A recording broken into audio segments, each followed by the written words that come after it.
Thank you for returning the Bandit Peacock. And today we're going to talk about keto lifestyle and things that you can eat. And one of the things that I've grown accustomed to eating before choosing to do the keto lifestyle is bread. I love bread. I love bread. So I was thinking, now, how do I incorporate bread into this lifestyle? Is it even possible? A lot of people ask that question. Well, there is a way to do that. And there are different things that you will have to use ingredients-wise in order for you to be able to enjoy bread as you know it. So one of the things that I'll talk about today is making keto biscuits. And these keto biscuits include ingredients like garlic and cheese. Kind of reminds me of the Red Lobster. I'm not trying to name drop again, but the Red Lobster biscuits that I enjoy eating. So I decided to go ahead and show you how I make these biscuits, and I will link the ingredients down below. So again, if you find this video enjoyable and that you think it was helpful, please don't forget to like, share, and subscribe to this video channel. And I hope to bring you more videos just like it. So to get started, what we're going to do today is we're going to get started with eggs. The ingredients call for 3 large eggs. And it calls for egg whites, but I like to put the eggs as a whole in there, including the yolk, because I want not just the egg whites for the protein, I want the yolk, you know, the fat and all those good things that go along with it. And there's nothing wrong with that. So I prefer to use the entire egg. So what I'm going to do is take this egg and the other two, and I'm going to combine them together in a bowl. Just make sure that the bowl is large enough for you to put the eggs in. And again, if you're using just egg whites, that's fine. You don't have to use the entire egg. So combine the 3 eggs. And what you're going to do is mix those eggs until they become stiff. So what I'm doing is just mixing together the eggs. And hopefully I can get them to separate enough to become stiff. And next, what you'll need to make these biscuits, you'll need to have 2 cloves of garlic minced. So what I did, in order to make life simple, I took minced garlic cloves that's already cut. So what I'm going to do right now is, instead of having to take whole garlic cloves, I'm going to use the minced garlic here. And I just bought this from my local store, and you can see it's already minced for you.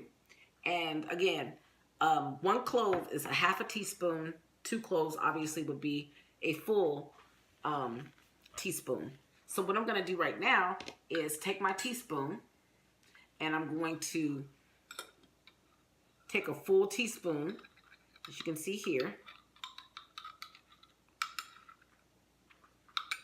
Take a little bit more, and I'm going to add that into this mixture. So I'm just going to gently mix that up, not vigorously, but just enough to get the garlic cloves to not be clumped up together. And I'm going to set this mixture off to the side. Okay. So what I'm going to do now is start the dry ingredients. So I'm going to take my dry ingredients, which basically comes down to having your blanched almond flour, and you need a cup of blanched almond flour. So I use Anthony's blanched almond flour. I got this from my local grocery store. Again, Anthony's is the name of the brand. And I'm going to take that, and I'm going to use 1 cup of almond flour. If you need a little bit more down the line, you might need to use a little bit more to make the mixture a little bit more stiff, but about 1 cup should do. If you want, you can take the cup and dip it in here like I do. I think I might need a little bit more in here.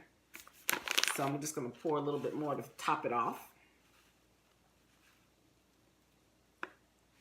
Doesn't have to be perfect, but that's about 1 cup right there. And I'm going to go ahead and add that to the bowl. And then it calls for baking powder. So I need a teaspoon of baking powder, And I'm going to take that baking powder, excuse me, and add it to the almond flour, the blanched almond flour. So a teaspoon of baking powder. And I'll show you the baking powder that I'm using. Okay, that's about a teaspoon right there. And this baking powder I got from, I believe, Whole Foods. It's gluten-free. It's for baking. Corn-free, non-dairy. And it's made by Pamela's. The name of the brand is right down there at the bottom. It wasn't that expensive. It's non-GMO as well. So now that I have my flour and my baking powder together, I'm going to add salt. And the thing that I need to do is add a 1/4 teaspoon of fine sea salt. In this case, I'm using pink Himalayan, because I know that pink Himalayan is touted to be the best that you can use when it comes to salt. And it's pretty much as refined as you're going to get. It's not going to be super fine like, you know, your regular table salt. But I'm going to use about that much. If you can see, you probably can't tell, but it's going to be about a 1/4 teaspoon of Himalayan salt. And this is pure Himalayan ancient sea salt. And believe it or not, I got this from Marshall's for $2.99, and it's 16 ounces. So not bad. Pure ancient Himalayan sea salt. And that's what you're going to use, a 1/4 teaspoon of that. Again, you can use, not sea salt, it's Himalayan sea salt. If you want, you can use just the regular sea salt. It's up to you. And then what you're going to do is combine those and mix them well. And what I'm going to do is I'm going to now take, because some of it kind of clumped up, the baking powder kind of clumped up. So I'm just going to fold that together. So it's really mixed up, the salt, the flour, and the baking powder. Not baking soda, but baking powder. Okay. And now it calls for 2 tablespoons of very cold, unsalted butter. But what I would like to use, and what I love using now, is called ghee butter. So you may have heard that before, ghee butter. And you can get this usually from any local grocery stores. A lot of companies now coming out with these different things. This is grass-fed. So that means that there's no antibiotics added. All those things that they feed cows, you won't get that in your butter. So it's really good. And this calls for 2 tablespoons. And this is hard. This is not, as you can see, this is not liquidy or anything like that. It's probably even harder than your average butter.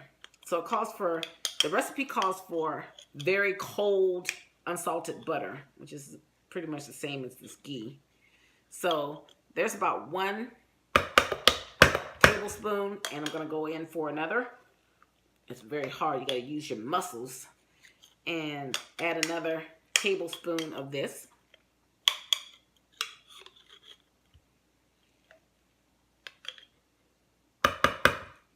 And I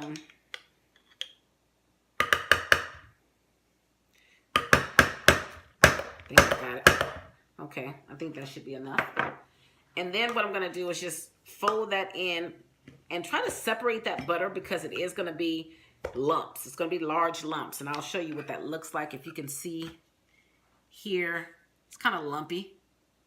So what I'm going to do is take that, and I'm going to try to break it up a little bit more until it becomes like little balls, little fine balls. Not a lot, but just enough so it's not clumped together as bad. So I'm just going to continue to do that.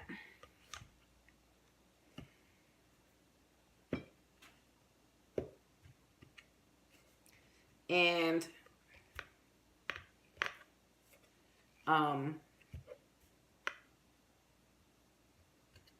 as I'm doing this, I'm going to start looking at folding in my eggs.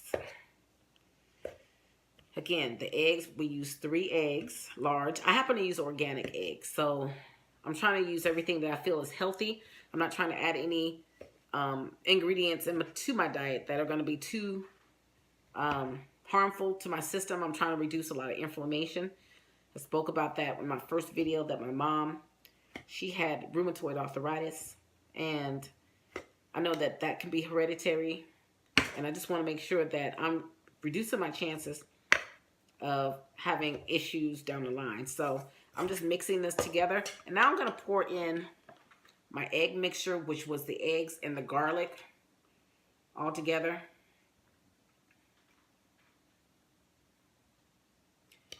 And now that I have that in there, I'm going to gently fold that over.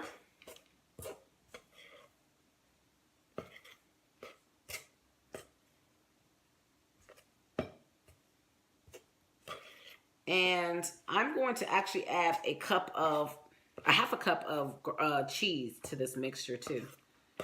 And I'll show you what this looks like in a second. But I'm going to take my mixing bowl here. Move this out of the way. And this is a half a cup. So I'm going to take this and dip it into my bag. And out comes the cheese. Now it's a full half cup. I'm assuming if you are a cheese lover, and that's sharp cheddar cheese. Now, if you wanted to buy something fat-free, that's fine. But again, remember, fat-free doesn't always mean healthy. So that's the regular sharp cheddar cheese, because part of the keto diet is to introduce fats. You're going to have more fats in your diet than you would have, say, carbs. So having the cheese in there is not a bad thing, despite what we believe or what we've been taught. So I'm just going to continue to mix this up a little bit better so that it comes out that it's not dry, but it's not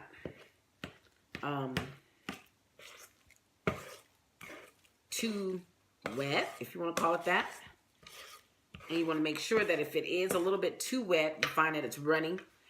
You know that you should probably add a little bit more of the almond flour to the mix just to balance it out, and that's okay. But if you use these ingredients, it should come out pretty, if you use them and you measure, it should come out pretty easily to be the amount that you need, and it won't be wet or runny, if you want to call it that. And if you hear my voice, I'm battling a cold. I was told it was an allergy, but I don't think so. But such as it is, I find that when I'm taking a lot of vitamin C, even if I'm around people who are sick, I don't get that. But I can't find my vitamin C. I don't know where it went. But I was taking 1,000 milligrams of vitamin C, and it seemed to do the trick.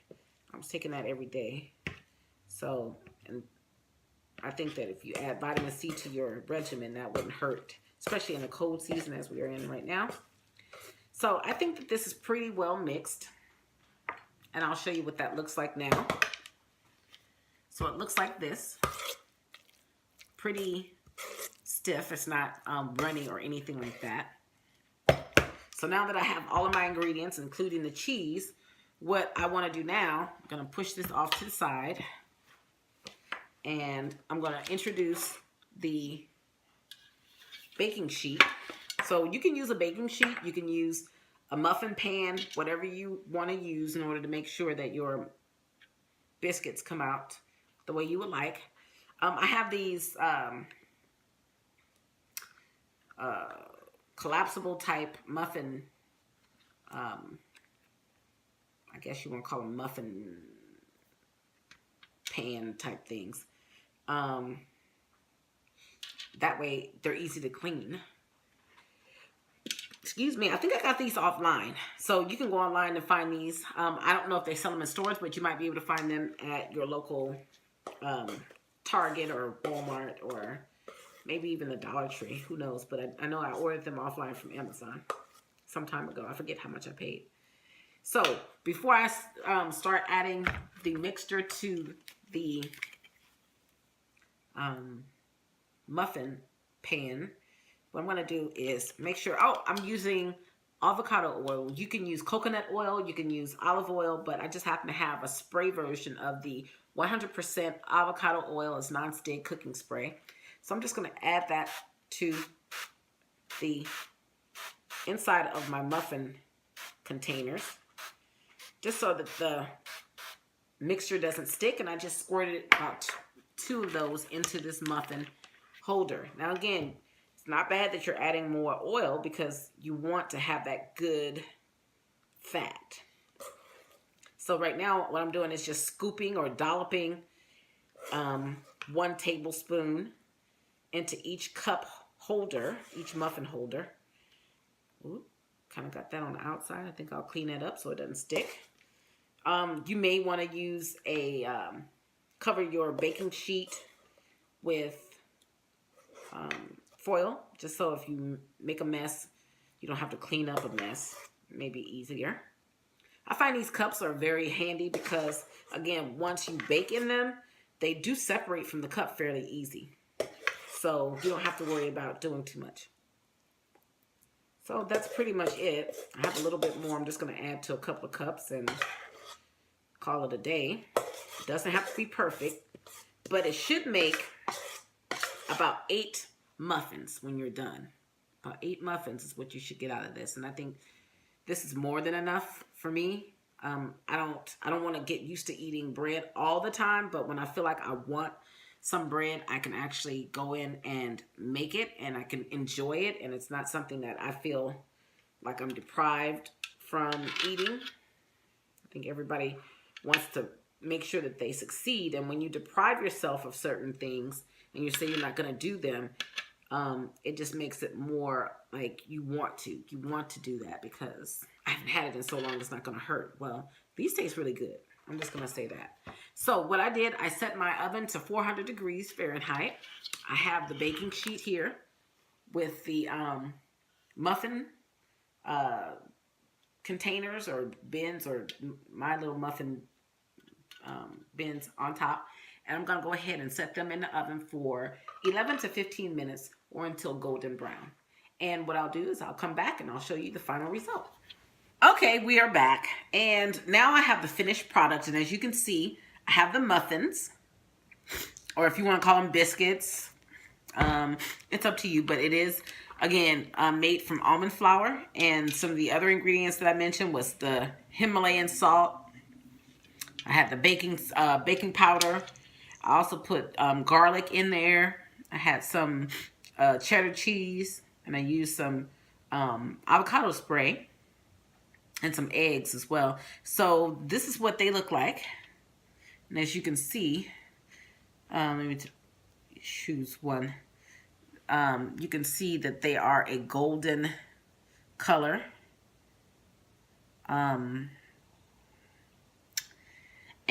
they are delicious. The silicone muffin tray or tin that I put them in makes it easy, on top of the fact that I used the avocado spray with 2 squirts of avocado spray. You can tell that they come out of the silicone muffin tin very easily. See how easy that comes out?